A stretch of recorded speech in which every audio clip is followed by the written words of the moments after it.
Hot topics, pop culture, weird news, and all the latest from around the globe. Mother, this is freaking me out. I want to speak to the manager. Oh dear, this won't end well. Things are getting really weird in here.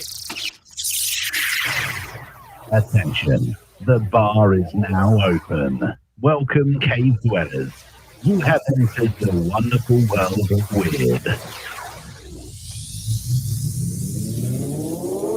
You're listening to Choo Choo Stu, The Big B, and DK, only on Cave Crew Radio.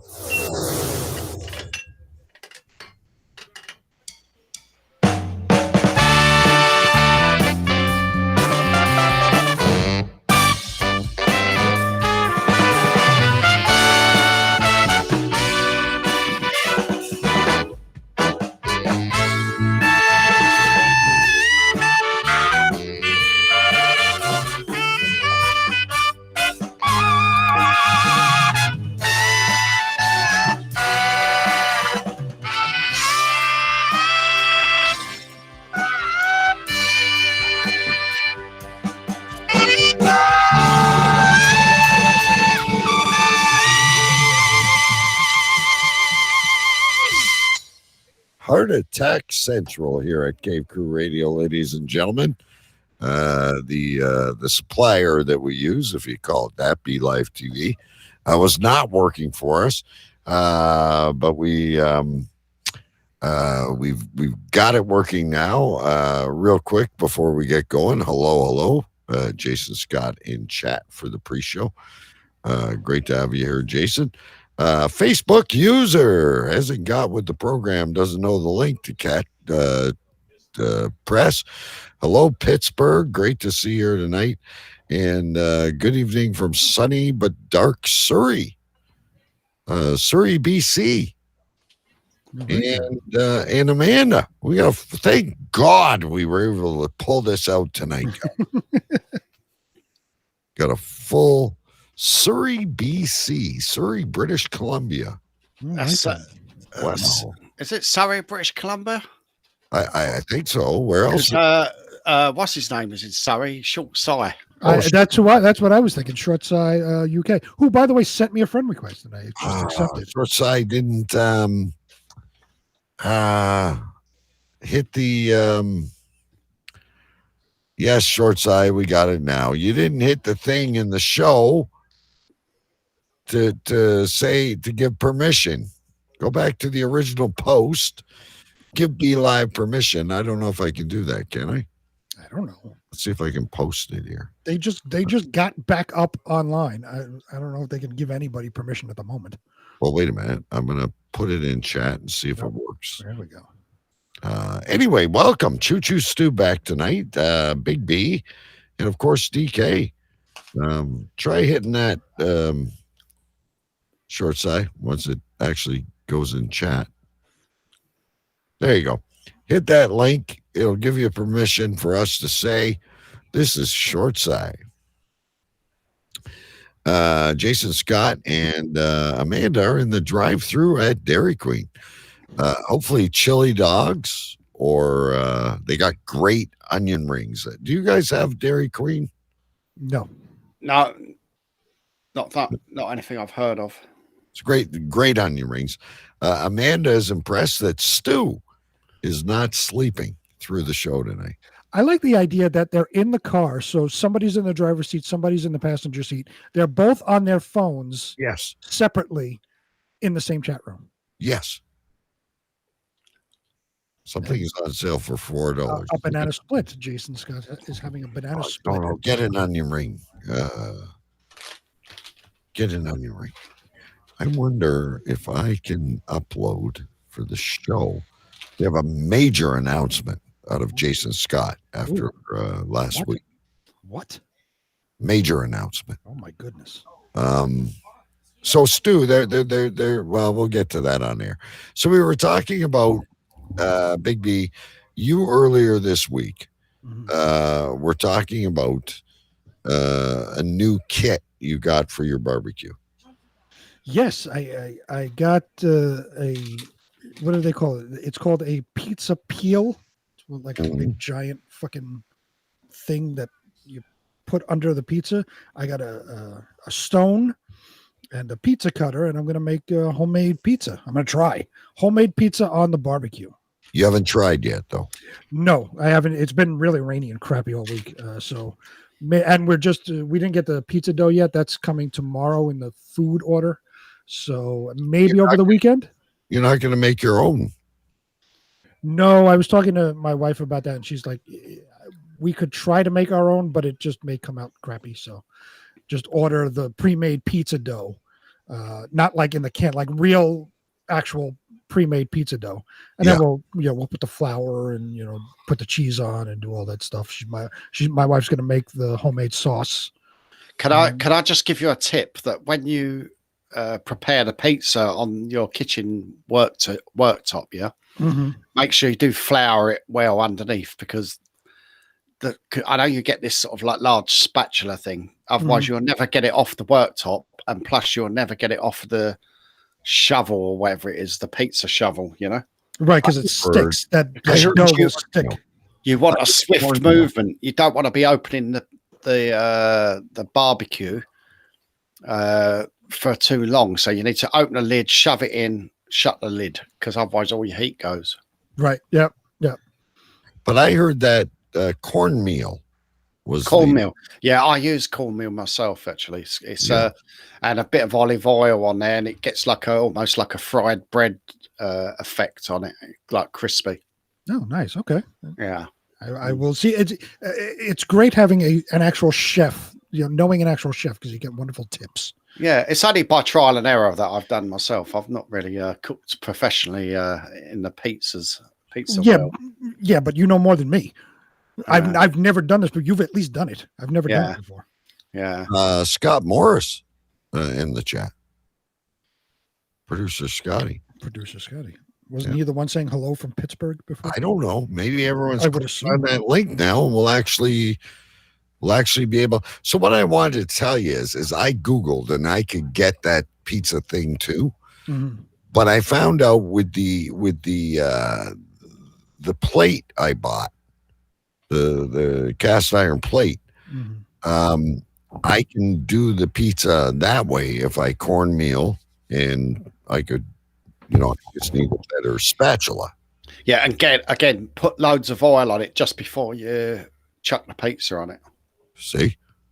So we may have to have a pizza cook-off in a few weeks. Well, we do have to wait for you to get yours, and I'm assuming it'll be here by November, by Thanksgiving? 2024. I'm just assuming Thanksgiving, so you can have a Thanksgiving pizza. Scotty, I don't think anyone else wants to live in Pittsburgh besides you. Anyway, we're excited because Stu's here. So the really cool part about me, while we're still just shooting the shit, is I really didn't have a lot to do this week to get ready for the show. Because thank God it was Amanda's birthday, and Big B and I had all kinds of great shit we talked about. What did you think about the pussy wigs, Stu? Is that not called like a merkin or something? Yeah, well, that's what Short Sight called it, was a merkin. Yeah, I can't really see the need, really. Now, would you consider get a Brazilian wax on your private parts and getting some merkins to spice it up in the bedroom? If you shave it off, why would you want to put it back? That's my question. But a little variety. Like, I don't have the picture because that was last week, but there were several different. You could be a redhead. You could be a brunette. You could have curls. You could dreadlock it. It just seems like it's up your alley. It's a bit of fun, isn't it? I'll quite go for the dread look. It's like the penis Mr. Potato Head. Yeah. Oh my God. I think, not to be offensive to your wife, but I think she'd be horrified to see fucking dreadlocks coming at her from your undercarriage. Imagine if I walked in the bedroom with, Epstein's do from Welcome Back, Kotter. Oh, the 70s fro. It'd be like, hello, hello, hello. Where are you? Where are you? So I must admit, I'm thinking of going for the full body wax. There you go. I think you should. And with your permission, we can show your progress on the show. I am tempted to go for a back, sack, and crack at some stage. Oh my God. If you go, you must report back. You must record it. You don't have to go live, but record. Yeah. I need to hear you screaming in pain as they fucking wax your balls. Yeah. Okay, hang on a minute. We got to go live. We're going to go back to the back, sack, and crack. It might be closed. The show title may be closed right at this minute. But let us go live here, kids. And all the fun's going to begin with the return of Choo Choo Stu. As soon as I turn everything on and get my mouse to work in the right direction. Okay, stop with the chat. It's time to get this train wreck started. 10, 9, 8, 7, 6, 5, 4, 3, 2,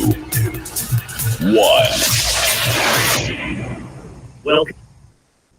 Welcome back, cave dwellers and visitors from the outlands. This week, it's the return of the Viking of vegetables, the king of tofu, Choo Choo Stu.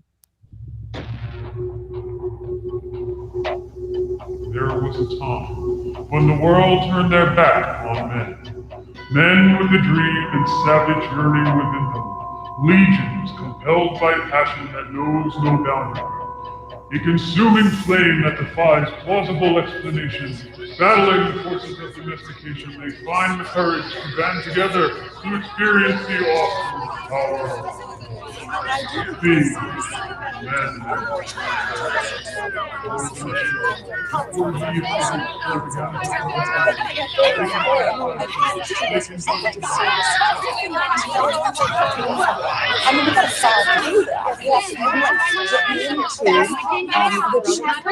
I say this with all due respect.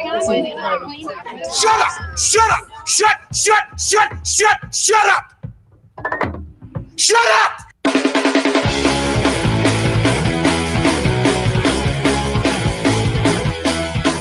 Tonight's broadcast of the masculine feminist has been commandeered by the secret society No Ma'am. Gotta go to a place where I get a shot and a beer, steak, man. Saying we can stop, get pancakes, and then we'll get laid, all right? Why do you drink ice cold beer on a hot day? Mr. Craven, what else are you gonna do with it?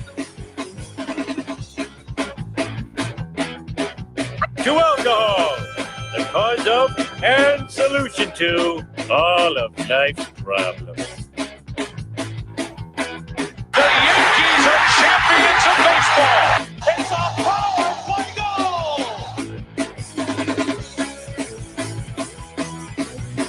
This is Cave Crew Radio.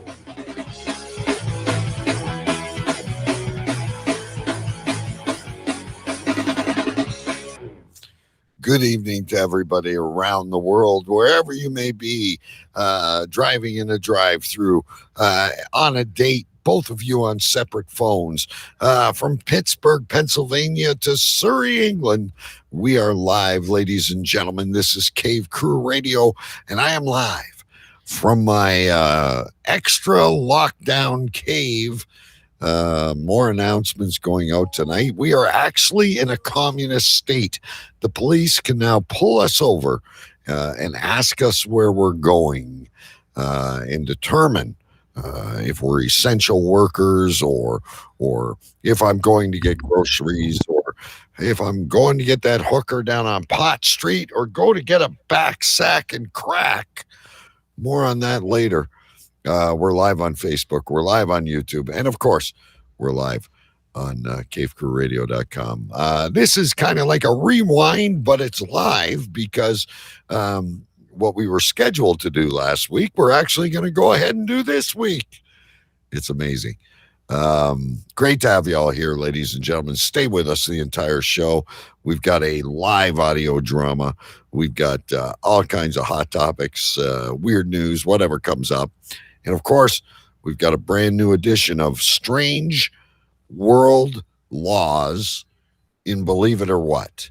When poor Big B, who just got his needle, lost this title to Jason Scott. And he's only playing Stu, so should be a lock. Not that I'm a betting man. Anyway, ladies and gentlemen, I am joined here tonight by two extraordinary gentlemen. I would first like to bring in the Duke of Urinstencelli, who was knighted by the now single Queen of England. He is the president-elect of the United States, and always the epicenter of something. Ladies and gentlemen, Big B. Yes, live from Queens, New York. I am Sir Big B, your president-elect of the United States of America. And as always, the epicenter of something. This week, I am the epicenter of fancy meats. Fancy meats. Fancy meats. Is this like something you buy at Macy's? Well, no. So we got our tax return. Okay, so it's not the virus money this time. No. Now you've got your you are better than that dude that just died who scammed everybody out of their money. The Bond guy. Oh, Bernie Madoff. Bernie Madoff. You're better than Bernie Madoff. Every week you've got a check coming from somewhere, be it penny stocks or virus money or income tax returns.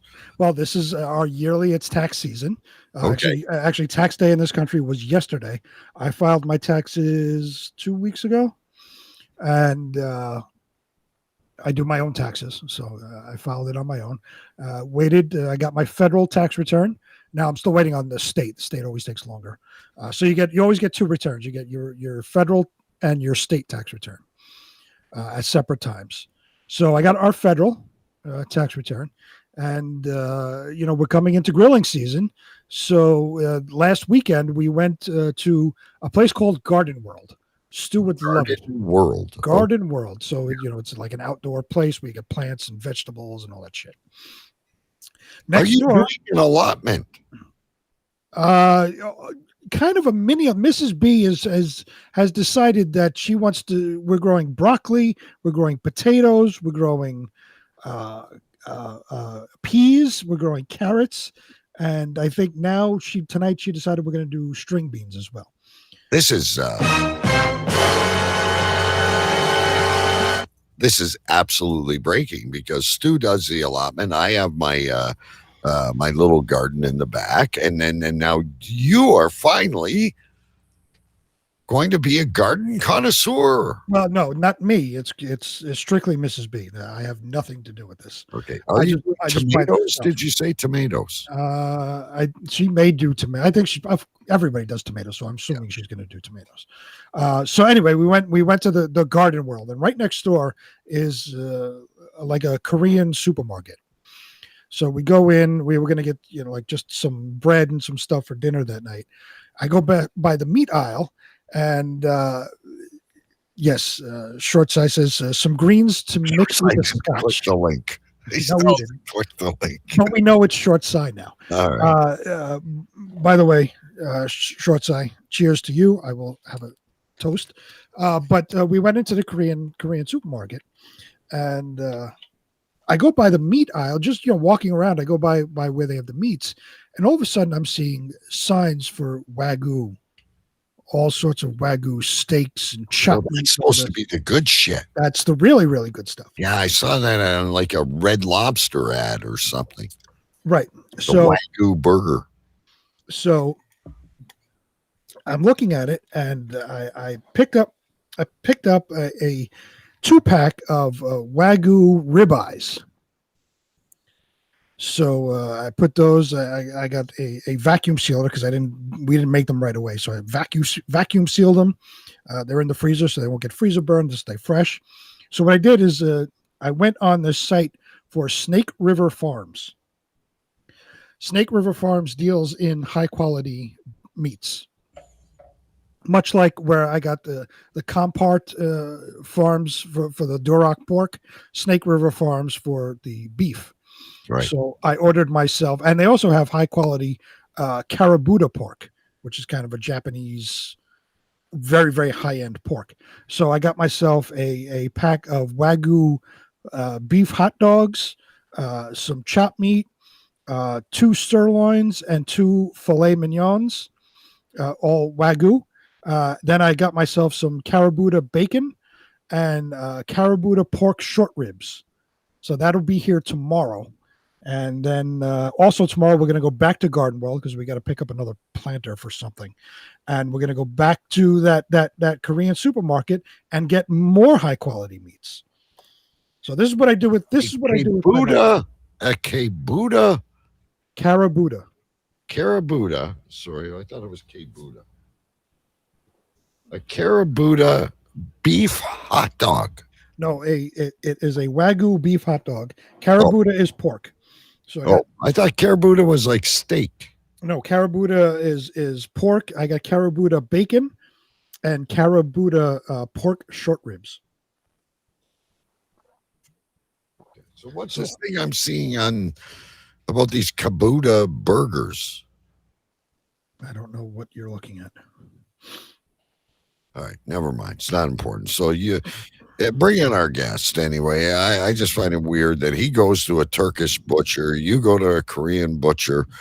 I just go to a regular Caucasian butcher, and they have really good high quality everything. Well, it's not a butcher; it's a supermarket, and I just happened to stumble across it, and that's the only place I've seen in my area that you can get this high quality beef from.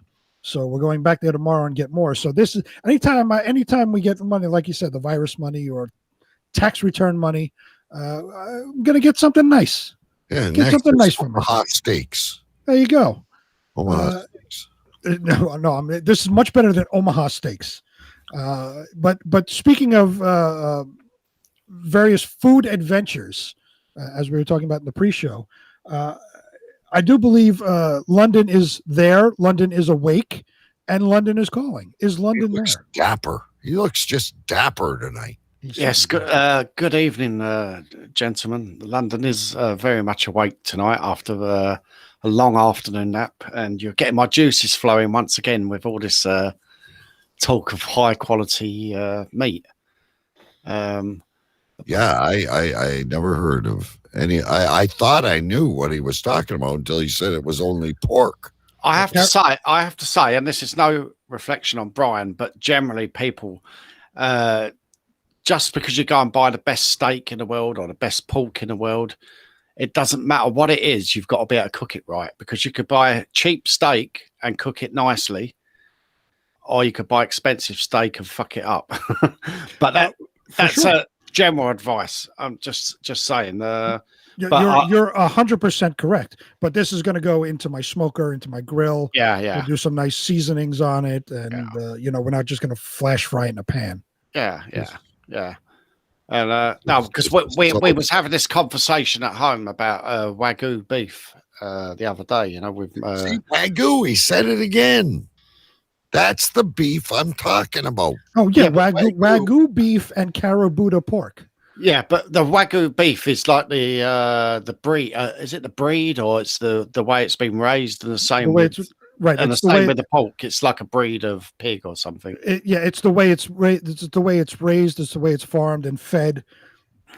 And Wagyu is like, everybody's heard of Kobe beef, which is very high quality Japanese. Wagyu is the American version of Kobe beef.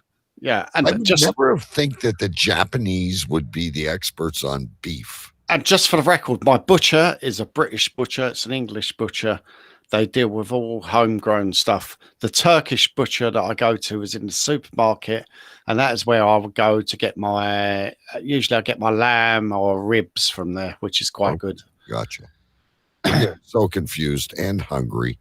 But Wagyu beef, I saw it advertised, but I was kind of paranoid because all this bullshit that Stu's putting on us about like eating vegan and I'm not eating vegan for fuck's those sake. fucking sausages you eat and shit. Yeah, I do. Yeah. I saw this Wagyu beef. It looked really good in the picture, and I'm like, fuck no, I'm not ordering that.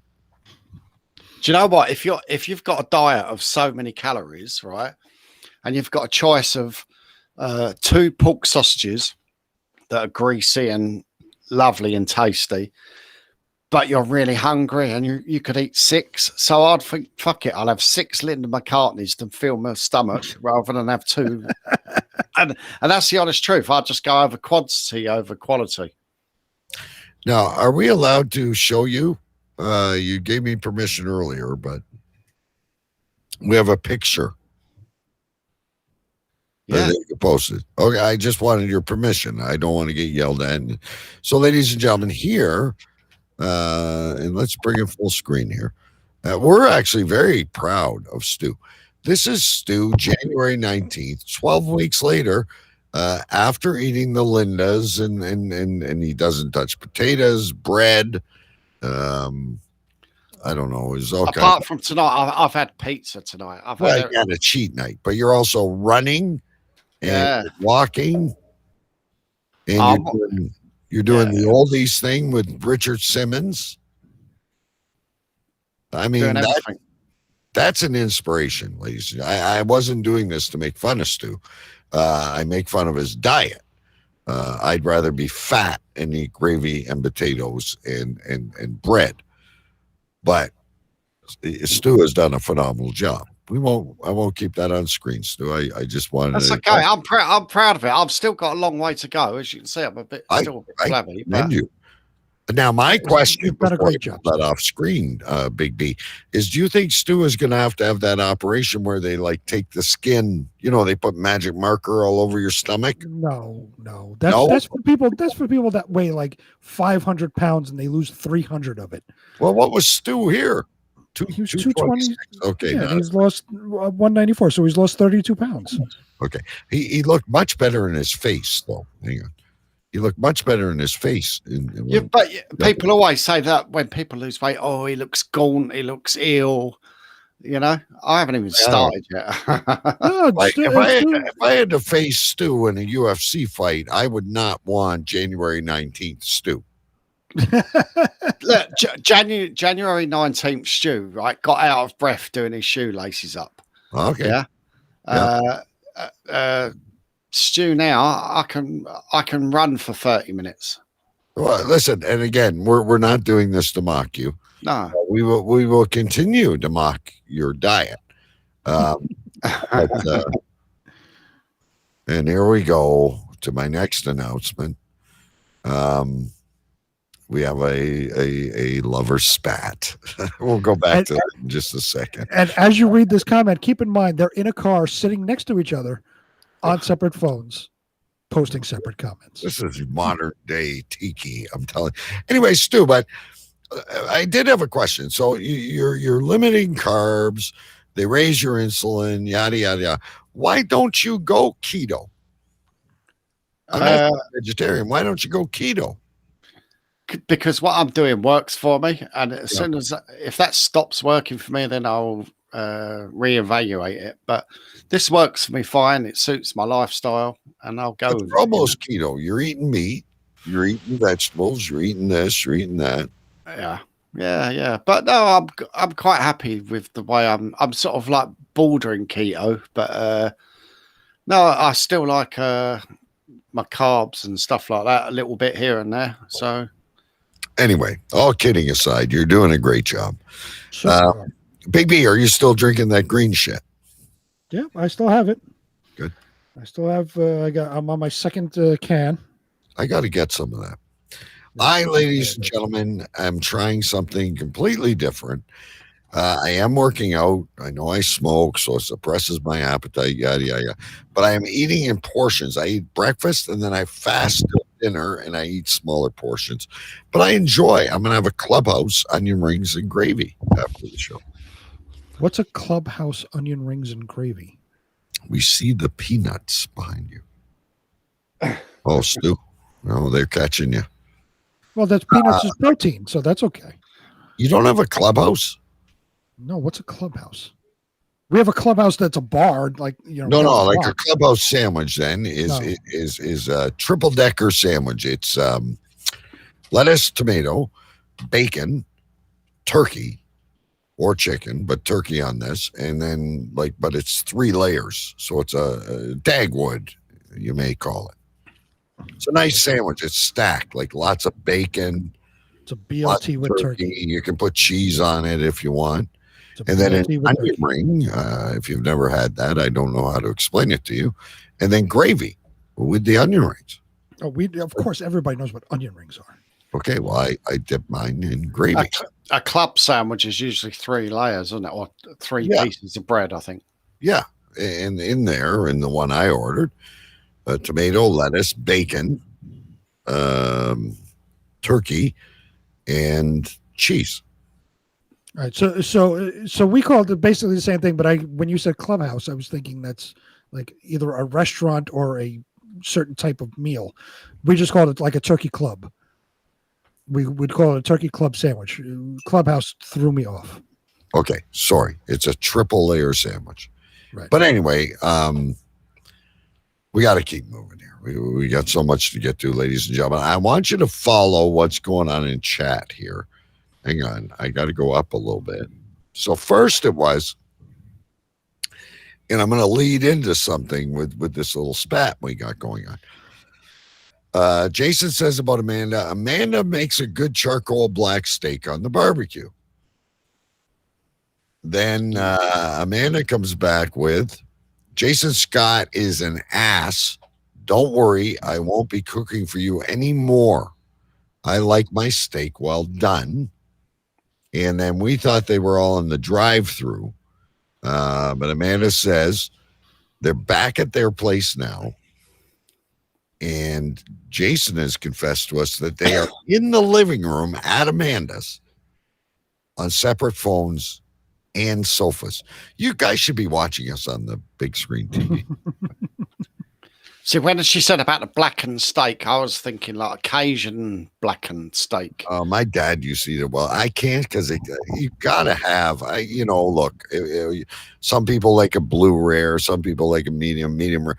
You got to have a little pink in there. You got to sear it, but you got to have the juices inside a good steak, I think. Well, I used to be well done all the way because I didn't want to eat any type of raw meat at all until I started actually barbecuing.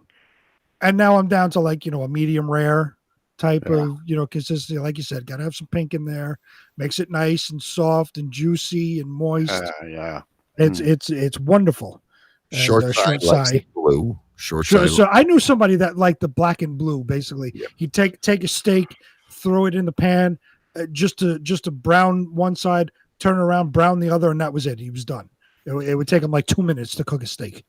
Anyway, Pitmaster B, back to the relationship thing because it's heating up good. And if you're not in chat, if you're not on Facebook Live or YouTube Live, and you're listening on podcasts, we're trying to keep up. Short size sounds like a healthy relationship.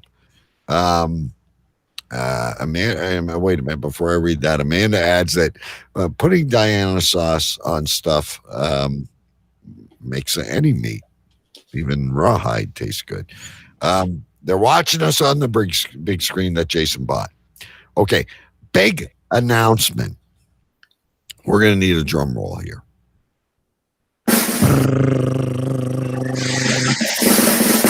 So we were badgering Jason a week or two ago while he was on the show, and last week was Amanda's birthday, and we were asking Jason. We knew him and Amanda had a thing.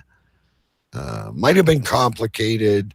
We don't know all the details of their personal life, but this popped up last Saturday.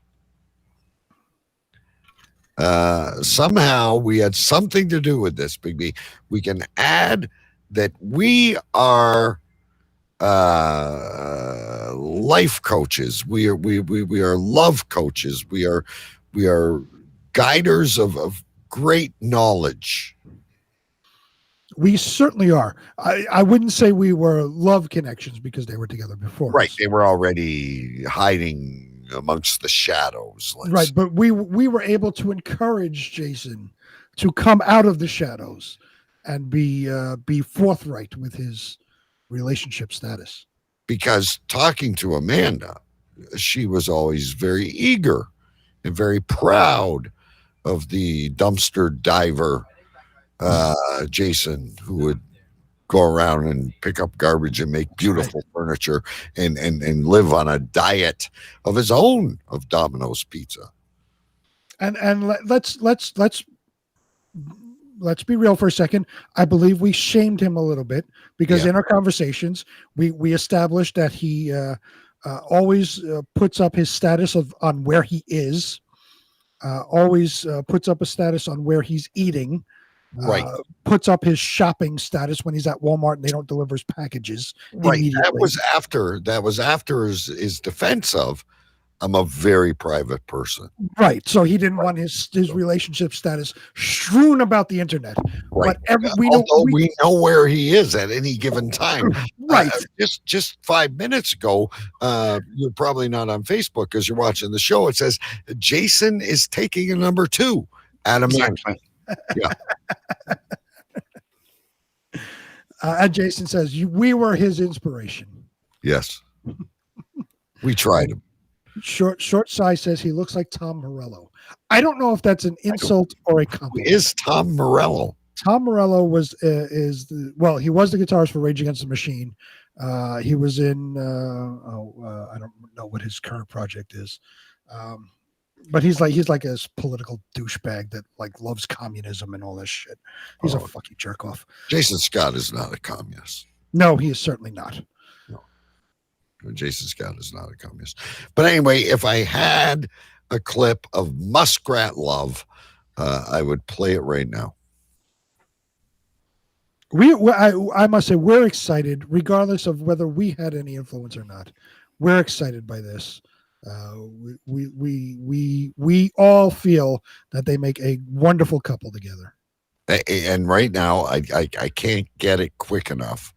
But Jason Scott sent me a picture in Messenger on Facebook of us on the TV. We look great up there, by the way, guys. Ooh. With what looks to be a salt lamp, adding the mood in the corner. Yeah, looks to be a salt lamp. I'm not sure. Well, I thought you were posting it. No, I couldn't get it quick enough. But laugh my ass off, double B. Don't hold that against Jason. No, I don't. I wouldn't hold that against Jason. Tom Morello's a fucking jerk off. That's So just a fact. You're nothing like Tom Morello because I don't think Big B called you a fucking jerk off during the show. No, he says he looks like Tom Morello, which is fine. But Tom Morello himself is a jerk off. All right, I got it. What are you eating over there, Stu? Jason Scott was taking cues from you, by the way, when he was covering the night that you were allowed off. Hang on, let's get dry roasted peanuts. Hang on, I got to find Stu. I got so many cameras going. Hold up. They're out of date. 13th of March.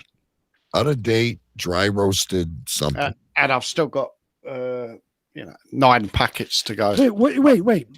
That's like a fucking thing you get in a bar. Did you fucking steal it from your It's local probably bar? from his trip to New York. What the fuck is that? Seriously, when you go into a bar and you ask for give me a bag of chips or a bag of nuts. Look at him. That's what it comes from. And they're all out of date. What? You're worse than Jason Scott. Were they on sale because they're out of date? So you bought some expired peanuts? No, I always buy bar snacks like that, and I hang them up. I've been doing it since I've had the cabin, and my wife. I don't even particularly enjoy that. They're not my favourite, but my wife brought me these. I think for Christmas or something last year. So they've been up there they've been up there at least since I don't know October last year. I've never seen them on the wall before. I've never. So it's been 5 months. They could have been there all last year. I can't remember. Are you allowing yourself a wee beer or gin tonight? Yeah, I've had a glass of wine. I had a couple of beers earlier, and I've got a gin and lemon as well. And oh God, we better get to the audio drama soon. and I've got plenty of water as well. I can't wait for the last half hour of this show. It's going to be wonderful. It's Short Side says you need a pack of a rack of pigskin. Mm. Yeah, I have had those. Because of my diet, I'm not really getting them. But the next thing to go up will be pork crackling. For sure. I have no idea what that is, but yeah, pigskin. Yeah, I would assume it's like pork rinds. Yeah, pork rinds. Yeah, little packs of pork rinds. Lots of salt on them. You seem happy or awake tonight. We're glad you're here. You disappointed the audience more than you disappointed Big B and I. We did just fine, but the audience was devastated that you weren't here. I'm sure they were. It's just. Amanda was texting you personally. I know. She said to me, "Hurry!" And I've just woken up. I'm like, I don't even know whether because the computer is my daughter's, the one I'm using. You like Jason Scott? Just log in the phone. I can't do it on this phone. It won't let me do it. It doesn't support the browser on my iPhone. Now, have you been keeping track of what's been going on during this? Yeah, up in and out. Yeah. So, do you remember the Blue Mountain pottery that Jason was collecting? Do you have? I mean, I'm assuming in England you must have the finest china. I must have the finest china. Sorry, you went a bit weird there. No, I'm not gone weird. I was Jason Scott was collecting the Blue Mountain pottery. Do you remember that segment? No. See, he doesn't. See, he's asking if he's going to get more money tonight on the pre-show. See, I could have said yes and just winged it, yeah. But then I thought, no, I'll be honest, I don't remember that part. I vaguely remember it. All right, fuck that idea. Anyway, tomorrow you are burying Prince Philip, the Duke. It's not Urine Stancelli. What is he? The Duke of Edinburgh. Edinburgh, yes. I hear now that the ditch pig isn't coming because she's pregnant. Good thing. They're only allowing 30 people in the funeral. It's really warped, and even William and Harry will, when they walk behind the procession, will not be standing beside each other. You tell me there's no hate between these two brothers. Stu, bring us up to this rich man, poor man facade. What it is that, unlike any other funeral that we might go to, we turn up and we go in. These guys can't just turn up and go in. They have, there's someone there like a party planner. They're going, right, Wills will go in first and he's going to go in there. And then it's just the way they've worked it out. And people, add 1 and 1 and come up with 22, really, I think. But did you know that the hearse is a Land Rover? Yes, that he designed or requested. Yeah, he helped design it or whatever. So that's quite interesting. So it's going to go on the back of a All I know is that 9:30 tomorrow, instead of doing my chores and cutting the lawn, I'm going to watch this. This is better. Not that Diana was a good thing, but I mean it was a spectacle. She was well known across the world. No, but Diana's was a huge event. This is a large event, but it's not going to be as big as Diana's because of the COVID as well, Yeah. And it's just in Windsor. So I don't think we'll have guest singers like Elton John or. Can I ask you a question? Because I don't understand the hierarchy of the royal family. So Queen Elizabeth was married to Philip, right? Yes. Yep. Why wasn't Philip king? Isn't it supposed to be king and queen? Because if he was king, do you play euchre? I don't know what that is. Euchre. It's a card game. Okay. Do you play any card game? Well, I know poker. Okay. The king is higher than the queen, right? Right. But wouldn't if you're queen, you're married to the king. If he was king, he'd be the boss. He was 2 steps behind her. Right, but how does that work? If you're married to if the queen is married to some dude, that dude is king. No, it's not as black and white as that. Stu, you explain it. I don't know the answer, but I'm not really that au fait with it. But you only have either a king or a queen. You can't have both?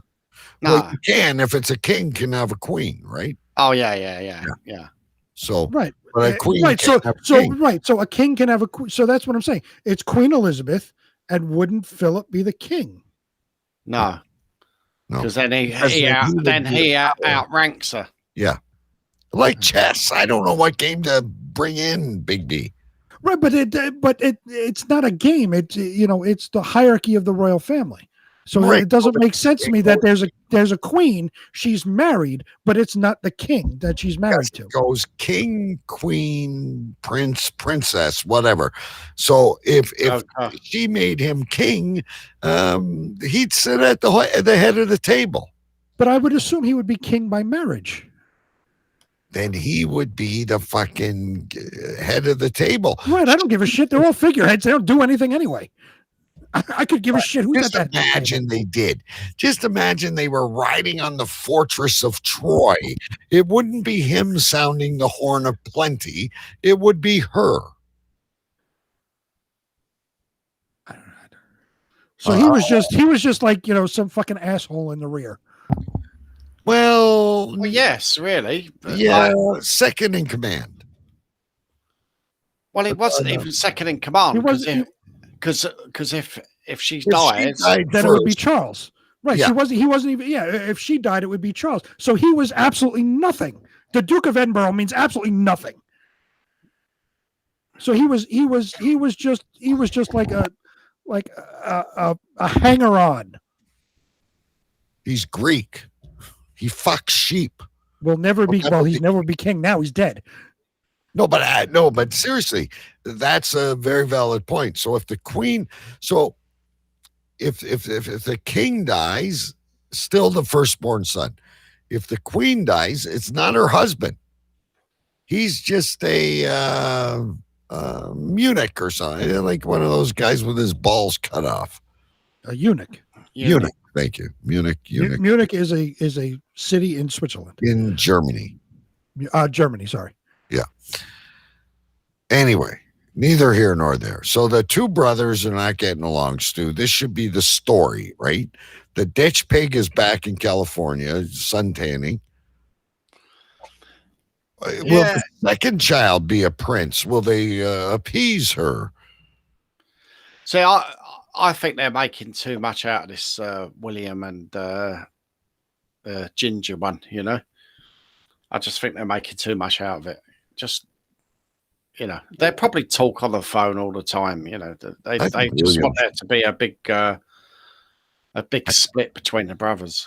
Listen, I mean no respect or disrespect, I mean to Kate. But what should happen is when they all get together at a family dinner, whatever, he should bang that Duchess ditch pig on his brother. And she'll have like a bastard child. Maybe they could spit roast her. And maybe he could be, that child could be like at least the sheriff of Nottingham or something like that.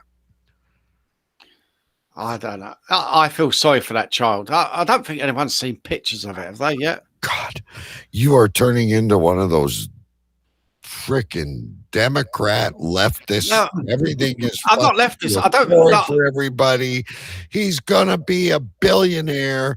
So what? He's not Prince. So what? He's mulatto. He's gonna be rich. Okay, there's nothing to feel sorry about. No, well, he's not going to be as rich as the ref because didn't they say he's not getting financial yeah, support? But they'll do Pepsi commercials and they're tight. They'll be at home with the fucking whatever they're called, Right. the Royals or the ex-Royals. Oprah, I'm sure Oprah's taking care of them, Big B. It'll be like the Kardashians. You get a zip code in Beverly Hills, and you get a zip code in Beverly Hills, and you all get a zip code in Beverly Hills, and it's the Daily Double today, ladies and gentlemen. Just because the ditch pig Duchess is here, you're all going to get a case of Wagyu beef. See, now, let me ask Stu a question. I know divorce is a big no-no in the royal family, as seen with Charles and Diana. It's not really. Well, that was a huge thing. But oh my God, they're getting divorced. Yeah, but all of the Queen's children are divorced. Right. but I mean, it's a huge thing when like Diana and Charles split. That was global news. Yeah. He was banging that Arab guy. Do you think that which one is with the whore in California? The redhead, Ginger. Yeah, but what's his name? I don't know what his name is. It's I don't know. He's so insignificant. All right, we're gonna call him. We're gonna call him Stan. I don't know. We're gonna call him Stan for now. Yeah, Stan.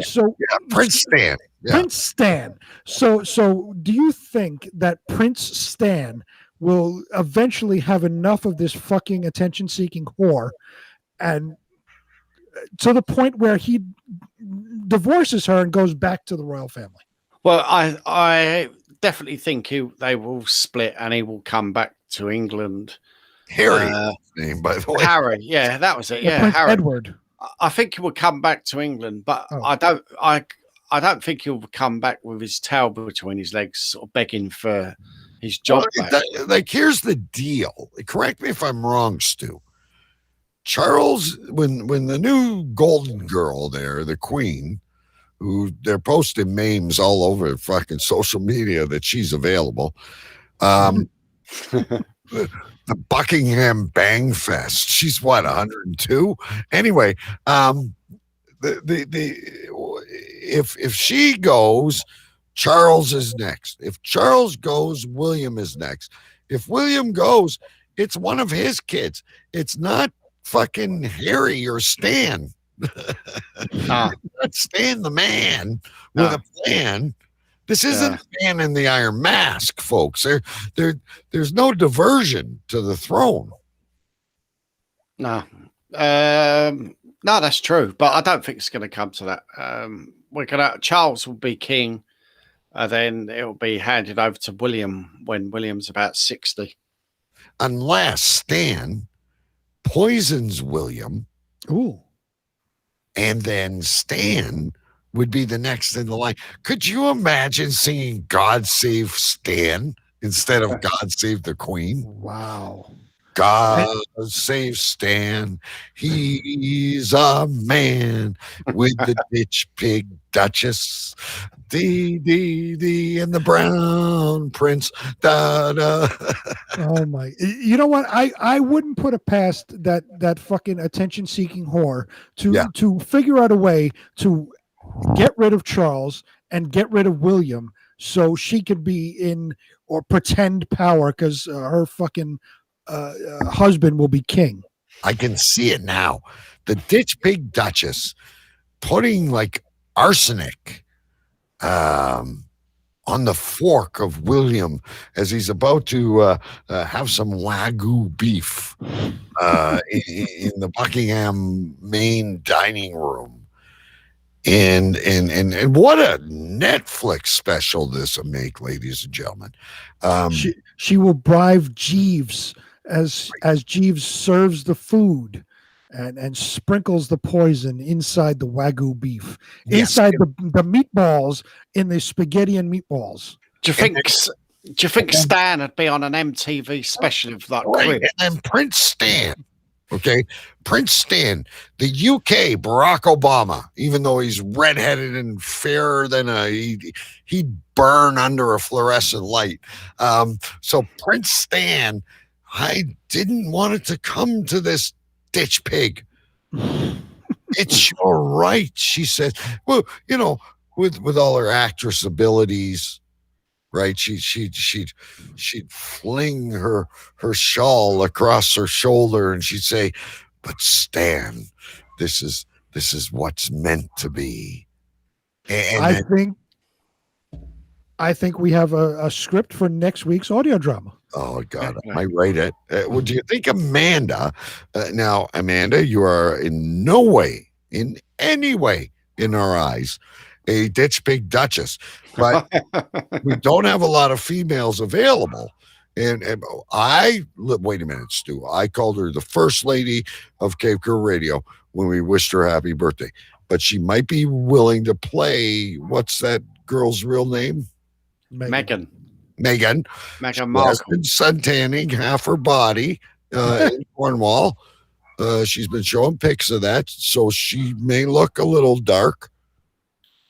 She could do Megan in our skit. And I think Short Sai could record the lines of the butler dropping the poison. And so I may be sending out lines for each of you to record. And then Jason will walk in at the end saying, I'm really sorry the meal was spoiled. I just happened to get some Dominoes and I'm lost. And then King Stan and the Duchess and everybody else could eat Domino's pizza in Buckingham Palace. I think that would be a tremendous audio drama for next week if we can pull it off. So, listeners, Amanda says sure. See, she's got a good sense of humor. One of the many reasons. Short Size says he can poison the butler. Yeah. Okay. So I think we have buy-ins.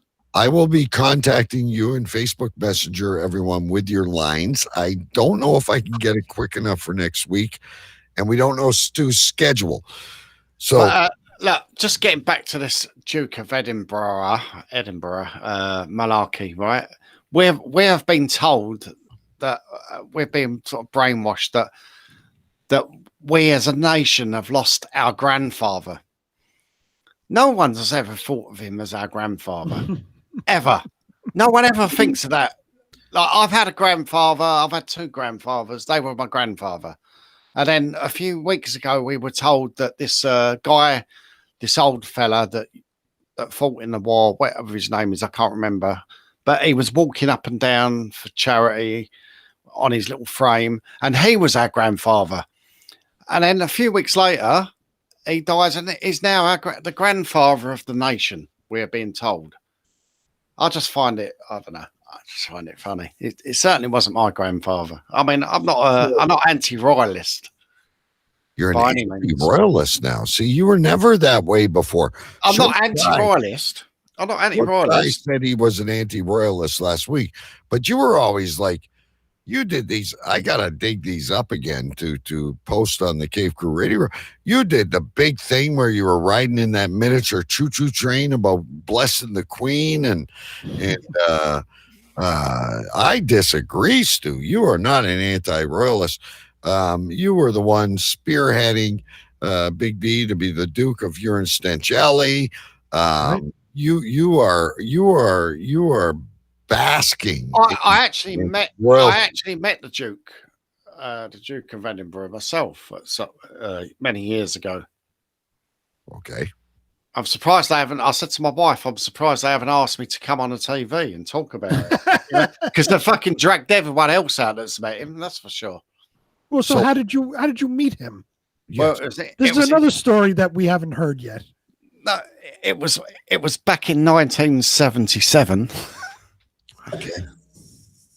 When how old are you? The year was 1977. And I was 8 years old. And there's your answer to your other question. That's right. And we was down the Mall, which is the road that leads up to Buckingham Palace. And there was like the railings to keep the people back. And I was pressed against the railings, and the Queen and Prince Philip walked past, and Prince Philip stopped to talk to me, and I was squashed right against the railings, and I had no shirt on. It was a hot, sunny day, and I had the lines of the railings impressed on my chest and stomach. And so we chatted about that. He said, "Oh dear boy, or whatever, you've got the impressions of the railings, or on your chest, or whatever." I said, "Yeah, But did you never wash your chest again? And did the Queen give you one of these? No, but that was about it, really. But I did have a little chat with him, Oh boy, they're now. Sai says you're drinking red wine. What are you? He's keeping a closer eye on your booze than we are. Short Side knows you very well, apparently. Yes. He saw him snorting cocaine with Davian Dent.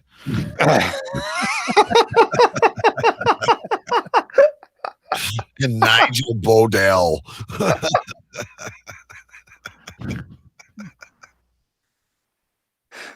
Oh yeah, there's a couple of weird cracks. Anyway. You ever try to listen to that show? They need that bitter sound. I can't follow a fucking thing that's going on in that thing. It sounds like someone just walked in your cabin, Stu. No, that wasn't my door. Okay, that's the creaking door of Big B's mausoleum. Yes. Anyway, you can watch tomorrow, 9:30 a.m. Eastern time. The funeral will be, and it wasn't Coke, it was KP. No, that's not KP. It's K, and that's like a smiley face with the tongue sticking out. That's like what is K, Stu? I don't know. Is that bath salts? Is that ketamine or something? I don't know. I guess. I don't know. I gotta get a beer. Anyway, you need to have Stu tell you the story about fucking Davian Dent. Well, he was there. Yeah, I guess he's quite a character. It was Short Side was with me. Okay. And yeah, it was quite the and Stu was not involved. See, Cy is sticking up for him. Stu was not coming involved. to his defense. Good. There's two good friends from opposite sides of the country. Shows that we can all live and play well together. All right, you know what we should do? We got to do our live audio drama before we get too many sheets to the wind here. Before Stu drinks too much? Right. So I've barely touched the drop. Okay. Stu's got his glasses on. And folks, what we're going to do now, we'll introduce this first, and then we'll go into the play. It is our live audio drama this week, ladies and gentlemen. It's called The Underdog. Now, bear with me. I got in a lot of shit last time because I was missing lines. So once I bring my script up, I'm going to have to, navigate everything. But here we go. Now, from the Cave Crew Radio Studios, an original live audio drama. This week's episode, George thinks being a bully will win the girl. We call this The Underdog. Or, There's a bee in my bonnet, so hello, you want to hello. fight? A bee in my bonnet, hello. There's a bee in my bonnet, hello, hello. A bee in my bonnet, hello. Would you be my song and I'll be your sonic? You be my chair and I'll surely sit on it. I'll bring the gin and you bring the tonic. A bee in my bonnet, hello. There's a bee in my bonnet, hello, hello. A bee in my bonnet, hello. There's a bee in my bonnet, hello. Today's skit takes place at the Acme Central Office of Indianapolis in the shipping department between two co-workers, George and Tiny. George tends to be a bit brash and, as you can see, a bit of a bully. There's a bee in my...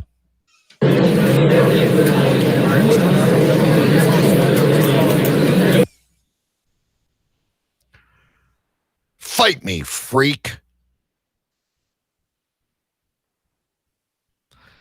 Fight me, freak.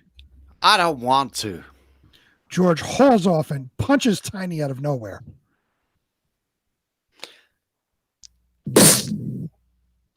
Ow, shitty shit. What'd you do that for? I've lost my cursor on my sorry about that. Plenty more where that came from. George tries several more punches at Tiny and uses some folders and papers as a shield. Cut it out, you asshole.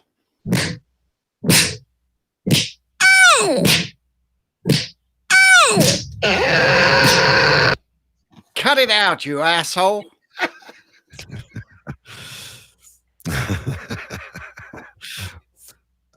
I've lost my place. My thing is not cooperating here, ladies and gentlemen. I swear. Because he was supposed to say me. Bet you're not so tough without your shield, Captain America.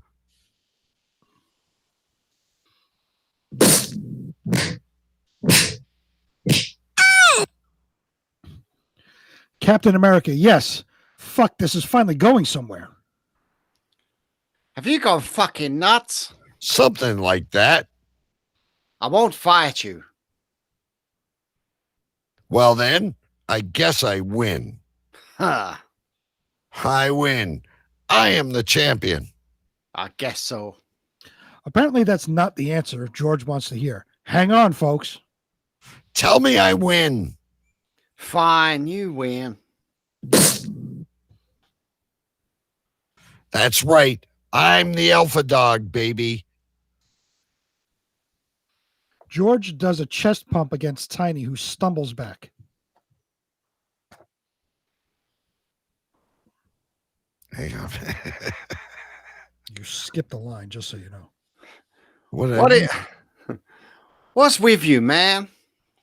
George puts Tiny in a headlock. I'm lost.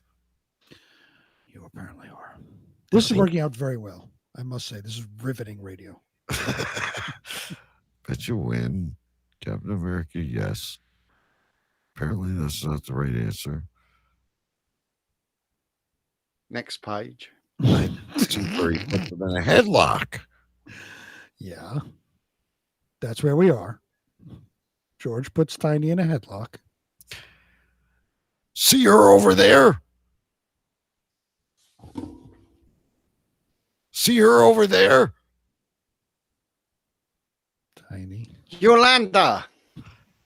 That her name? Yeah, the new one. Yolanda. She's so hot.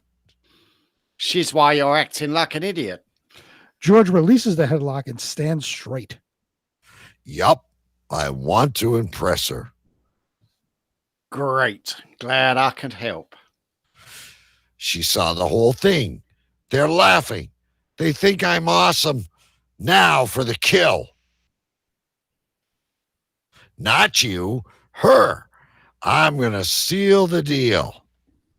George exits. Tiny tries to fix himself up and gathers papers. George returns and holds out a piece of paper. What's this? Her number. She wants me to give it to you. She thought you were cute. Oh, George gathers his stuff and walks out in defeat.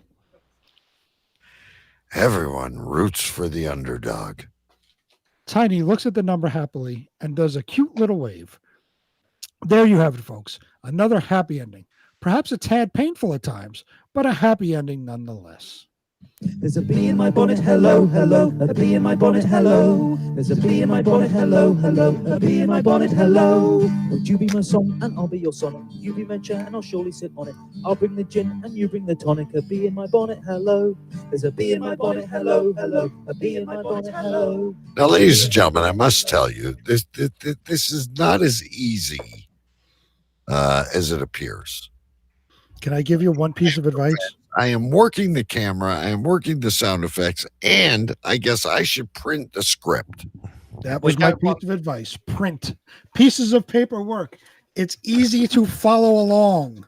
Print it out, yeah? But you guys love our audio dramas. God, that was awful. That might have been our worst one yet. That was absolutely our worst one so far. Anyway, stay tuned for Stan, King of I can't wait for that one. Where fucking the attention whore poisons everyone. Yeah. And her man becomes king. Stan becomes king. At any point would she be like Ramsay's wife in the 10 Commandments and betray him as well? Well, of course. That would be part 2. This could become a whole saga. So there you go, ladies and gentlemen. Just think of these last couple audio dramas as practice, and it will be the King Stan Chronicles that will follow shortly, and we will be contacting you all for your lines. And I'm sure all the boys are going to be banging our doors down on Monday morning. Oh yeah, it's going to be. I think it's going to be something special because I'll make sure I'm ready. I'll play a much more minor role so I can kind of be the director / producer. and I'll cast our listeners as the main characters with you and Stu. So is there more money in it, or there's never more money for you, Stu? My question to you is, I know you're back to work next week. You've had a 2-week vacation, yada, yada, yada. You're telling me you're not off till July, but in all reality, when will you be off again to return to the show? When will you get the flu or be mentally stressed because someone vomited on seat 44 in car A? Well, I should be back next Friday because I've got an early finish. All right, good. I mean, BB, I don't think he communicates to you about these things because he really badgers me because I work 10 hours a day, 5 days a week, and it's fine. I've accepted that. That's my life. That's but I work hard and play hard, right? You fucking press a red button and a green button in a train. I've been on the holiday, and now I've got to pay for that by I've got to work on a Sunday for a start. Yeah. I've got to work Sunday, Monday, Tuesday before I have 2 days off. Right. A big 3-day stretch. And I guarantee your longest shift is 7 hours. It might, yeah, probably 7, 8 hours. And he'll be texting me, Big B. See, he doesn't include you in this because he knows you'll back him even worse. Well, I've got a shitty shift, and I only got a 2-hour meal break. Yeah, we do get long meal breaks occasionally, you know. Usually, it's always interesting for me because when come Friday afternoon ish, when we start going over what we're going to do for the show, I always hear about these things that Stu brings up during the week, and I'm never a party to it. So it's always new to me. I'm going to start sharing because. You know, I know you work at home, but you're a diligent worker. You do your shifts. We've seen you on air here before, where you're like, "You're sorry, guys, the server's down." You're type like you're okay. Him, fuck, he'll tell you, I'm not taking one sick day because they'll knock that against me. I might as well make it 2 weeks. And I stubbed my toe last night, and I'm really going to fucking play this out. I got to go see my doctor. And then he gets really pissed off at his doctor because he thinks his doctor is going to give him an even longer extension. And he doesn't because he's doing his fucking job. And do you have, Stu, do you have the equivalent of a union over there? Oh, absolutely. Okay, so that's why he does what he does, because the union protects him. He's like, fuck. The guy fell under the train. It wasn't my train, but the radio call stressed me out, so I might get off. You know, who did really well in the London Underground, I can tell you right now, Jason Scott. I heard that somebody fell under a train in France. Jason Scott would be great with Stu. They would plot together in the what do you call it, the mess or whatever they call it over there where they eat lunch, and they'd be like, Stu, 6 hours and a spare, and old fatty over there is killing me while he eats his Cornish pasties, and we got to come up with something here. We need a few weeks off. Yeah, there's people. The latest scandal is the actual vaccine jab. Okay, yeah. Because I mean, I was silly. I actually went back in, but although it's for half a shift, but the actual standard now is 2 days off after your vaccine jab. But so they owe you. So tell them I'm not coming in Sunday. Fuck you.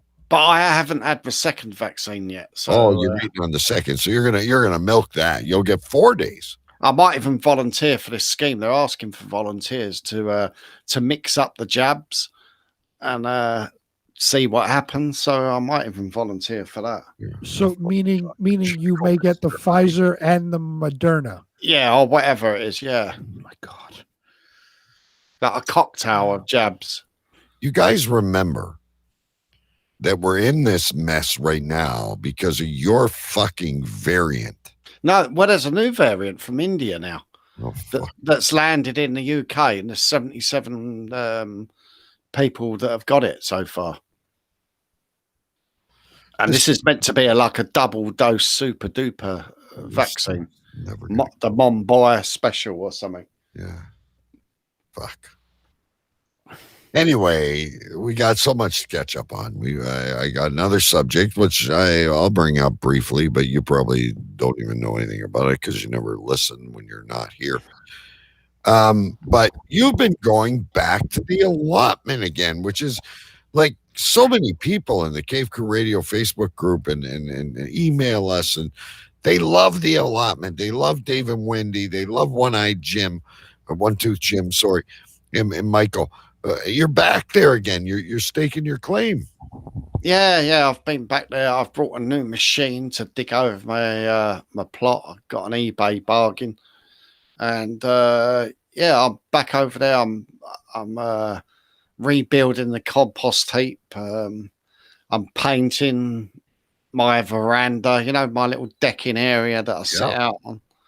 Yeah, I'm getting it all up and running. I haven't been there for a couple of days, but I'll be back there quite shortly. My wife's getting all the plants potted and stuff like that, growing in the kitchen and wherever else. I wonder if Short Sai has an allotment. It seems to be very popular over in England. That's a good question. Now, I have a question for you, Stu. So last year, you gave your wife the allotment, basically. You didn't do anything with it. Your wife was, taking over the entire allotment, and that was it. You were done with it, basically. Yeah. What was the conversation this year that suddenly you took it back over? Well, because, see, I don't like her interfering with it. So she's back to work. She's been off sick. She's had a bad leg and aches and pains and this, that, and the other. So she can't really manage it. So I will take over.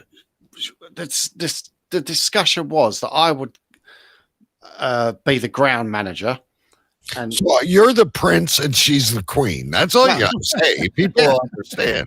She will grow the stuff from the seedlings and stuff. She will pot them. They're growing in the kitchen at the moment, above all the kitchen units, and then they will go out to the greenhouse in the garden, and then when they're ready to plant, she will possibly plant some. I will plant them, and then I will be the day keeper. I will take the baton from there and tend them and keep them going. So I have a very important question: is what's the update on Big B's broccoli? Well, Big B's broccoli have been planted, or the seeds are planted, so we're waiting for them to sprout up. And I've reclaimed, because what really pissed me off, I had the Cave Crew little plot, and it was actually my favourite little plot. And she grew, what does she grow in there? Some raspberry plants or something, and they just grow everywhere. So I've dug them up. Blasphemy to Cave Crew. I've dug them. Yeah. Weed. I've dug them all up, and I'm waiting for some black stuff and manure, which is actually really rare this year. The manure is almost non-existent because apparently cows are not shitting. All the horses have been moved out of London to the pasture to protect them from the COVID variant. Well, no, because the people can't ride them. They've been moved out into fields outside of London, so we haven't got any shit in London at the moment. There you have it, folks. There is a shortage of horse shit, aka the black stuff in London. So just to give you an update, no one ever asked me. Big B's basil, Big B's Canadian basil, which I should be able to ship to our Canadian listeners if they want to sample it. Big B's basil is in the mini greenhouse and should be transplanted outside by May. We're going to use it in pasta. We're going to use it in barbecue sauce, in various different things. We're very excited about Big B's basil. I have a gardening tip. Or would you not be better off using it just in pots on the windowsill? Well, no, we actually bought a planter. Okay. And one is going to be the ditch peg Duchess's oregano, and the other one is going to be Big B's basil. Okay, that's fair. And we also have Tiny Tim cherry tomatoes. We've got 3, and I think she's growing strawberries or some fucking thing. The squirrels will eat them, but anyway, very excited to hear about Big B's basil. I have a question for Short Side, because apparently he's got a little garden going on where he's planting pumpkins and chili peppers, but he's also planting cougarettes. What the fuck is a cougarette? Courgette. Yeah, Oh, is that what that is? Courgette? Zucchini. Eggplant? What is that? A zucchini. A zucchini. Courgettes. Now, the courgettes, we grow the courgettes in the manure, basically, on top of the compost heap. And they grow like once they start growing, just pick them young, because you'll end up with so many, you don't know what to do with them. Well, I'm sure you wouldn't find something to do with them, but be careful. They grow very big. They don't know what oregano. Oregano is what you put like in pasta and on top of garlic bread. And yeah, oregano is a very Italian spice. And we call it oregano here. Oh, oregano. Okay. And then what do you call those other things? The eggplants, you call them aubergines or something like that?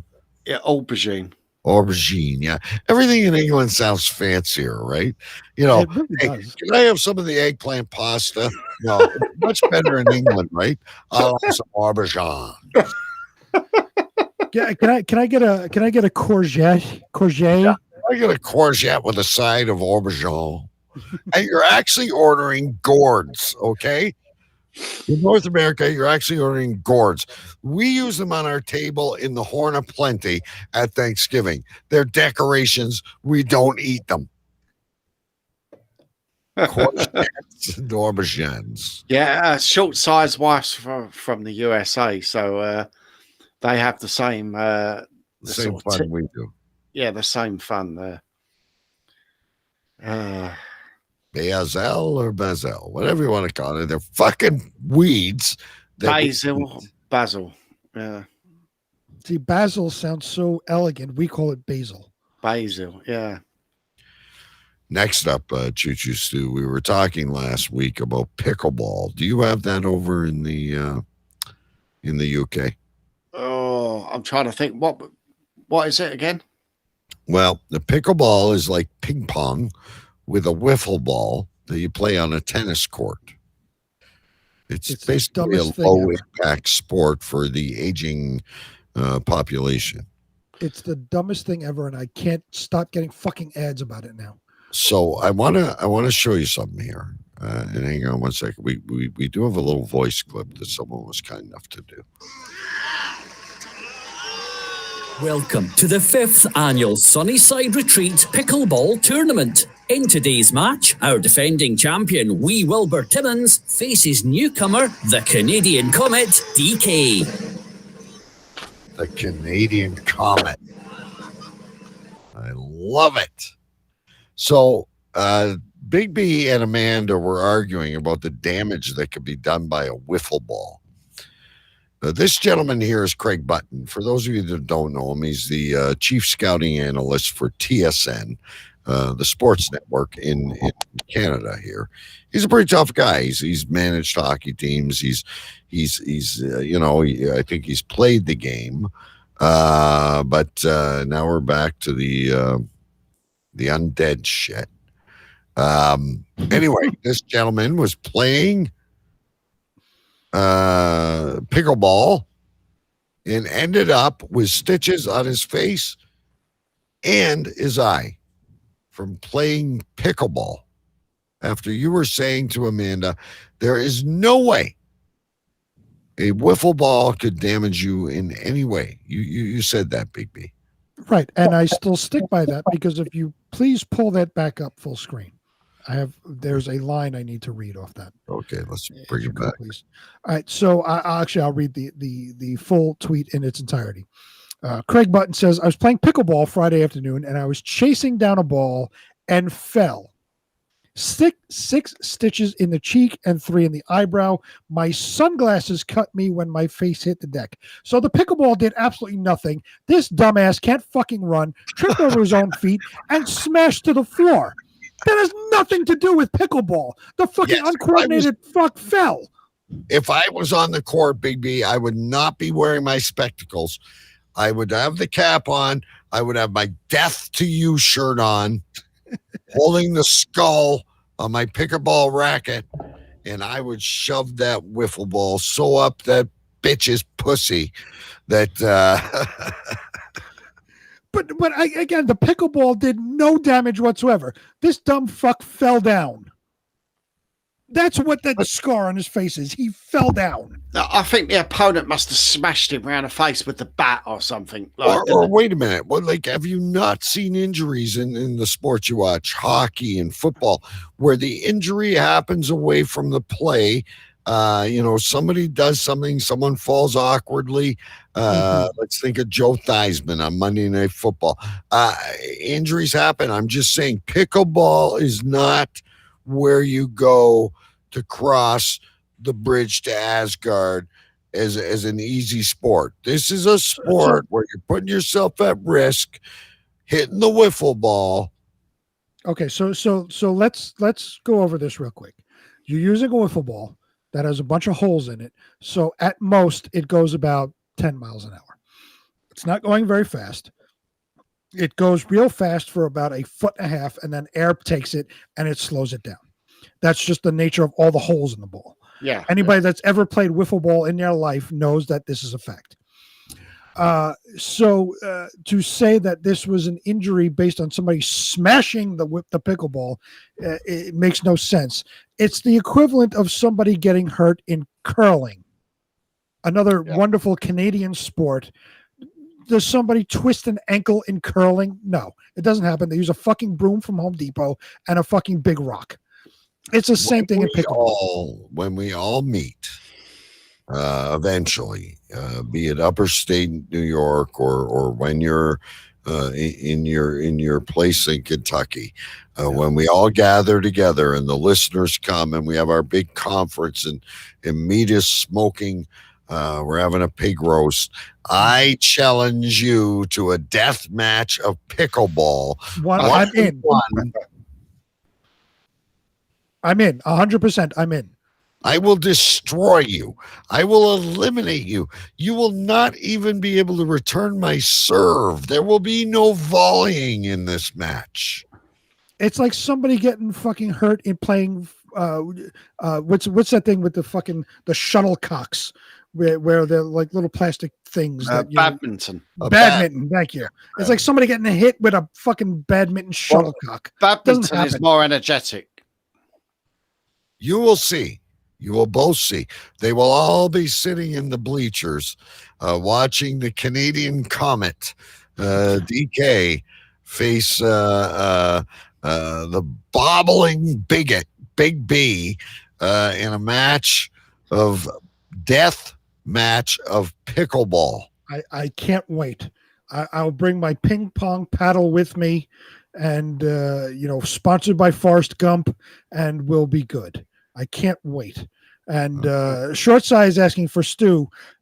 These balls are like what we used to play football with in the playgrounds. Yeah, I can't remember them. Yeah. Is he referring to a Nerf ball? No, they used to, I remember them. I think Short Size younger than me, but they did introduce those sort of balls, like soccer size balls, footballs, many years ago. Footballs the same. So that people didn't get hurt, I think. Yeah, for exactly that reason, so you didn't get hurt. All right, enough's enough. It is time, ladies and gentlemen. And you can know who I will be cheering for tonight. We hadn't done this in a few weeks. The last time we were here, Jason Scott was the winner who broke Big B's undefeated streak. Tonight, in Believe It or What, we are going to be doing laws around the planet Are they true or are they not? Believe it or what? Feel free to play along in the audience. True or false? Fact or fiction? You guessed it. It's time to play. Believe it or what?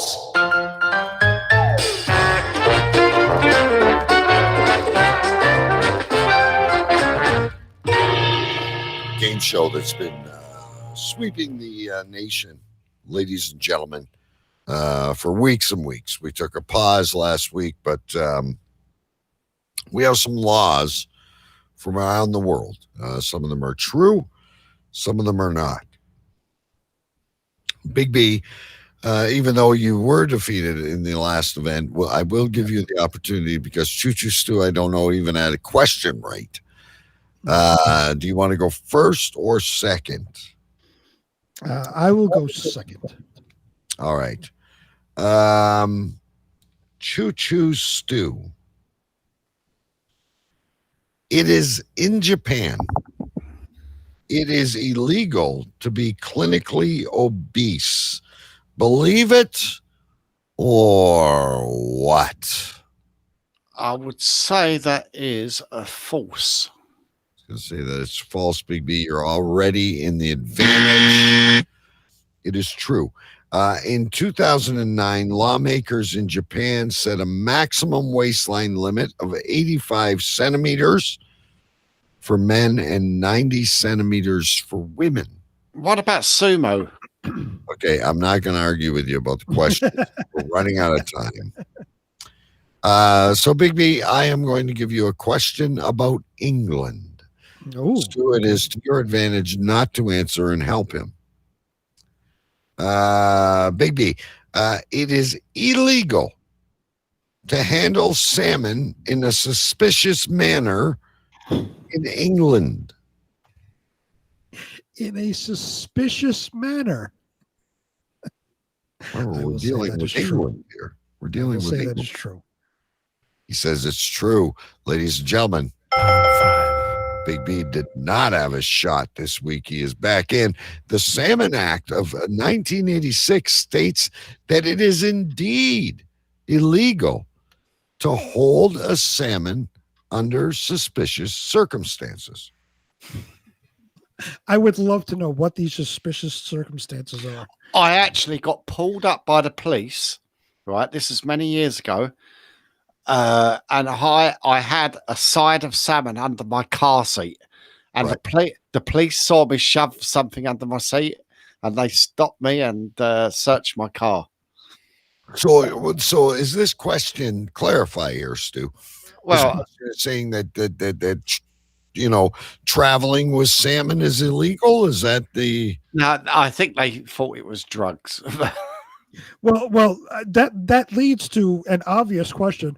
Why the fuck are you putting salmon under your seat? Because I had illegally purchased the whole side of smoked salmon from what illegally purchased salmon. How do you illegally purchase smoked salmon? Okay, the game is paused with Big B in the lead, ladies and gentlemen. You just go to a fucking fish store and buy salmon. How do you legally buy this? Because I worked in a hotel, right? And next to the hotel was a pub. And that pub was like owned by the hotel or by the same company. Right. And my friend that I used to work with in the hotel went to be a head chef of this pub. So he gave me a call and said, I don't know, because it was many years ago, like, do you want a side of salmon for £10 or something like that? Yeah, okay. And I said, I'll bring my car up later so I can. I don't know why I had my car there. So I went and got the salmon, and I was in the driver's seat, and I saw the police driving by. For some reason, I just shoved it under my seat. and the police, I don't know why. I was down like a dead end road or something, and the police, you know, like they'll tap on the window and you know, what did you shove under your seat? And I said it was a salmon. Oh my God. Yeah, it's funny what this show, memories this show brings up. It does bring some vivid dreams, I'll tell you that. Choo Choo Stu, next question. You are down by 1 to Big B. So we need you to get one right soon. In California, in the USA, so going to Big B's country, ice cream may not be eaten while standing on the sidewalk. Do you believe it or what? I believe that. No. Although it actually was a law in Carmel, California, was placed. The law was replaced when Clint Eastwood, one of America's favorite actors, became mayor. Oh, there you go. Oh yeah, we can keep going for a little bit here. Back to the UK. For Big B. We're trying to throw Big B for a whirl here. In the UK, Big B, all males over the age of 14 are to be trained in shooting a longbow. Believe it or what? In the UK, all males over the age of 14 are to be trained in shooting a longbow. I say that's false. Big B says it's false. Ladies and gentlemen, he has a commanding lead. Although this law from the Middle Ages is often cited as a weird law that still exists, it actually was repealed, but only in 1960. Oh, interesting. Okay. I was thinking that was a law, way back in like the 12th, 13th century. But I figured it was done long before 1960. Choo Choo Stu, you have to get this right and hope that Big B gets his next one wrong. Yep, I'm sure it can be done. In Arizona, it is possible to get 25 years in prison for cutting down a cactus. It is possible to get 25 years in prison for cutting down a cactus. Believe it or what? Yeah, I believe it. Stu has a very faint hope here, ladies and gentlemen. The law stands because the saguaro cactus, which is prevalent in Arizona, takes an incredibly long time to grow and has lifespans of 150 to 200 years. Believe it or not. Believe it or what? Or what? Or what? We are not Ripley's. Big B, you can seal it here. Let's make sure we got a good one for Big B. I kind of like finishing the bottle of peanut butter whiskey. So short sigh, cheers to you. Here you go, Big B. In Greece, neutral territory, you can seal the deal with this. Okay, with 3 correct answers. Reclaim your title. We will have to bring Jason Scott back for a rematch at a later date. Perhaps the same night we air King Stan. Can't wait. All right. In Greece, Big B, it is illegal to wear high heels when touring ancient monuments. In Greece, it is illegal to wear high heels when touring ancient monuments. Believe it or what?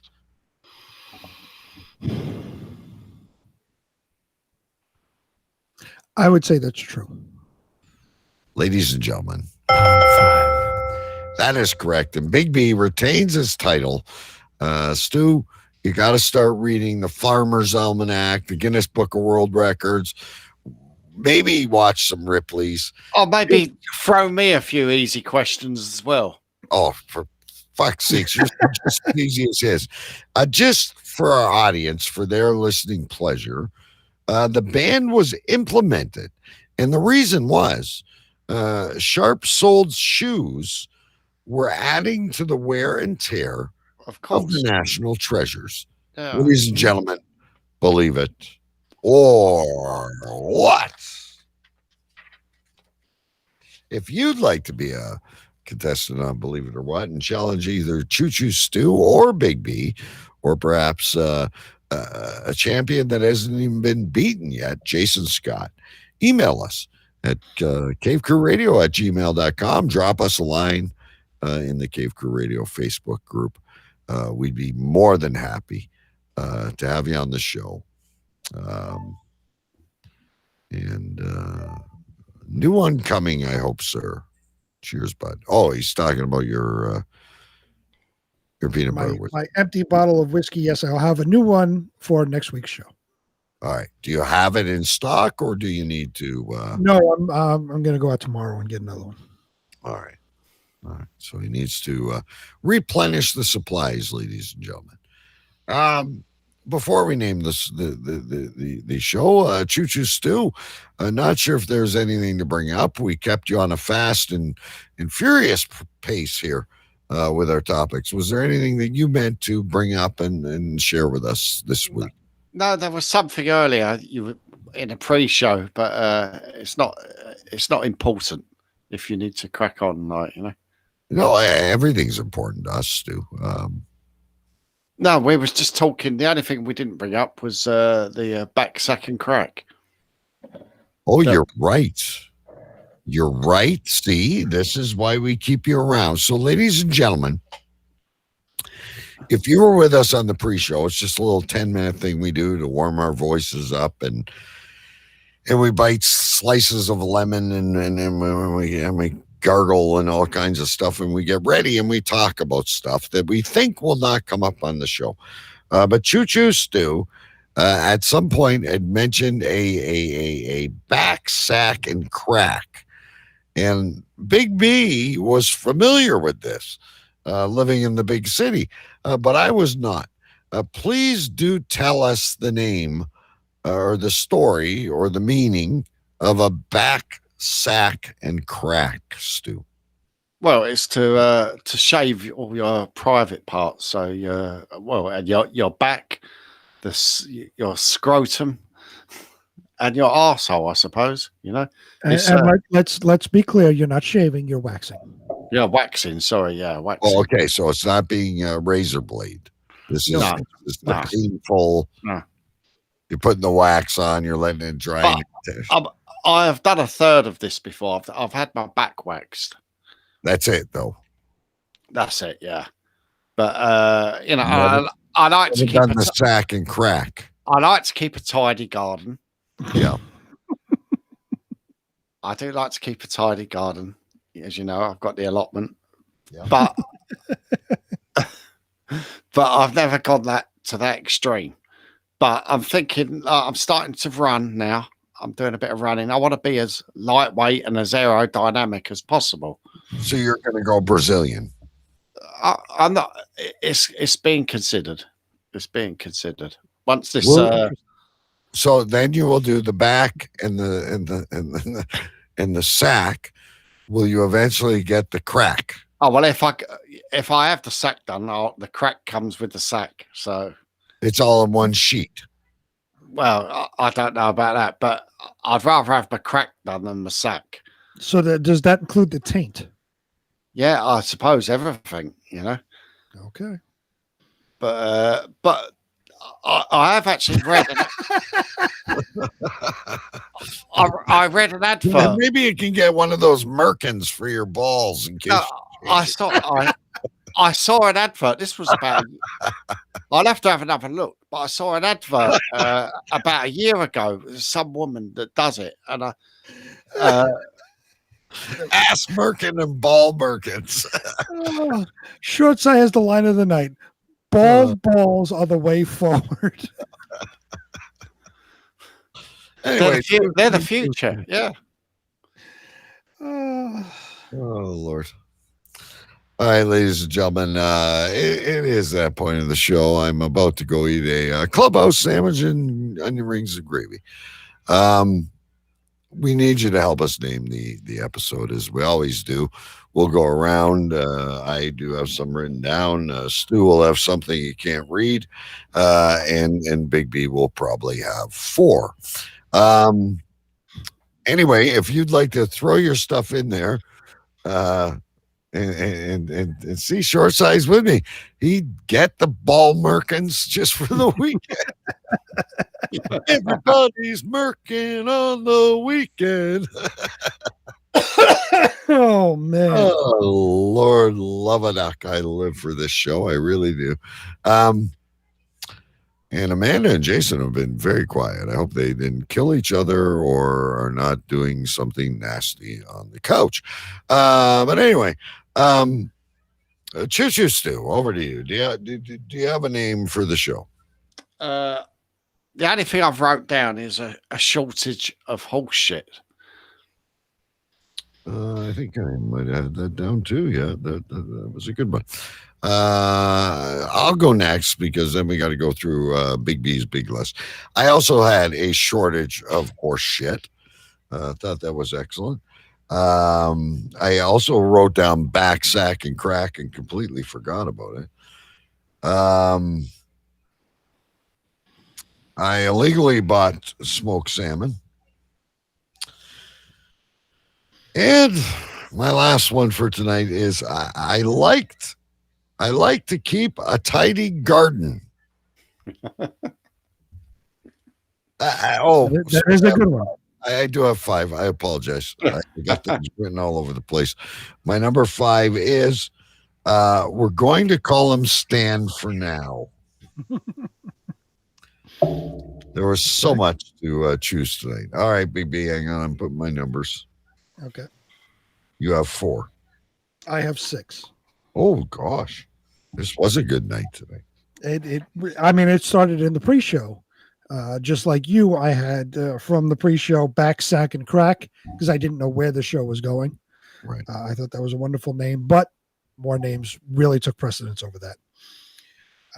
Then, as we led into the intro, right off the bat, the Viking of vegetables.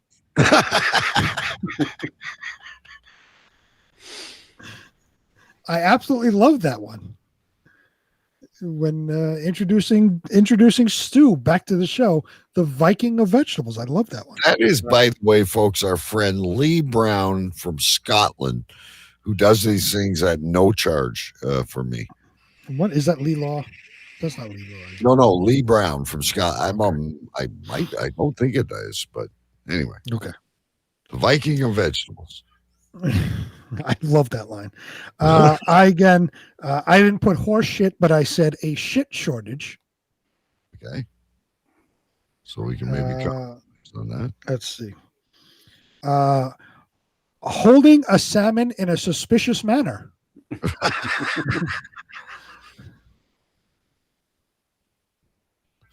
We're going to have the best show notes this week.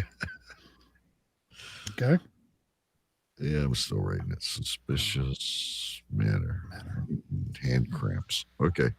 Okay. And this one was going to be my vote for the show until something else came up. So this one was, I'll have 6 Linda McCartneys. I don't remember that. That was Stu talking about his sausages. I'll have 6 Linda McCartneys. That was going to be my vote for the name of the show. Let me know when you're done with that. I will give you what my vote is now. Okay. My vote just from 2 minutes ago. Bald balls are the way forward. What is it now? Hang on, I'm laughing. Bald balls are the way forward. Just on that note, would either of you two guys ever consider such a thing? No. Maybe with a razor. No, with a razor, yeah. Not with wax. Not with wax. Jason Scott in chat. Prince Philip, our grandfather. And we should get that in the chat so people can see it. And then Short Sai is I call illegal salmon. That was good. Holding a salmon in a suspicious manner. Now we're talking about manscaping. We're getting way off topic. All right. So Big B has already said ball. I can't even say it's his tongue twister. bald balls are the way forward. Is Big B's vote. Choo Choo Stu, where do you go? I'm going to have to go with Big B, and I think bald balls are the way forward. All right. Well, 2 votes negates me, ladies and gentlemen. I do agree, but some of these are very. They're all good. They're all very good ones, actually. Very good. We will put the Viking of vegetables. We will put the horse shit shortage and the salmon and the neat garden. All that will make it to the show notes, ladies and gentlemen. This week's show, Cave Crew Radio, Season 7, bald balls are the way forward. Watch this space. Great show. Do you think it would hurt? Big B bald balls are the way forward. Where did I come? That wasn't even my story. Hold on. Exactly. He's making a tongue twister. No, Big B's, all balls, bounced off the border. Boing, boing, boing. There you go. Big B's bulky balls are bald. Big B's bulky bald balls. What do I have? Elephantitis? There you go. I want you all to record a video of saying Big B's bulky balls bounced forward. Bulky bald balls. Bulky bald balls. Yeah, Big B's bulky bald. I can't even do it. Big B's bulky bald balls bounced forward. There you go. Big B's bulky bald balls bounced forward. I would like you all to record that in a little video, upload it to the Cave Crew Radio page, and we would love to play that on next week's show. So it's a Big B's bulky balls bounced forward. Is that bulky correct? Bald balls. Big B's bulky bald balls bounced forward. There you go. Just please record yourself saying that, hopefully more than once, like maybe 5 times, without laughing. And send it to us at cavecriewradio@gmail.com, or just post it on the Facebook group. That would be wonderful. The Big B Bald Balls Poetry Contest. Oh, Lord. All right, kids. I'll see you guys next week. Great show as always. Jason Scott's pissing his pants. Jason, I expect you to be the first one to record it right now while you're having one of those lime crush margaritas. Both you and Amanda, you're together. You do a duet. Oh my God, like the Donnie and Marie. There you go, Sonny and Big Cher. Beans, bulky bald balls bounced forward. You can do it. Say it 5 times together without laughing. And then go share a piece of cheesecake. Choo Choo Stu, great to see you again. We'll see you next Friday. See you next week. Peace out, everybody. Cave Crew Radio is the name of the show. We'll see y'all soon. Thank you very much for listening to the show. Now stay safe, take care, and wash your hands. This is a production of the Cave Crew Radio Network at cavecrewradio.com. Shut up! Shut up! Shut up! We are transferring power from Washington, D.C., and giving it back to you, the people.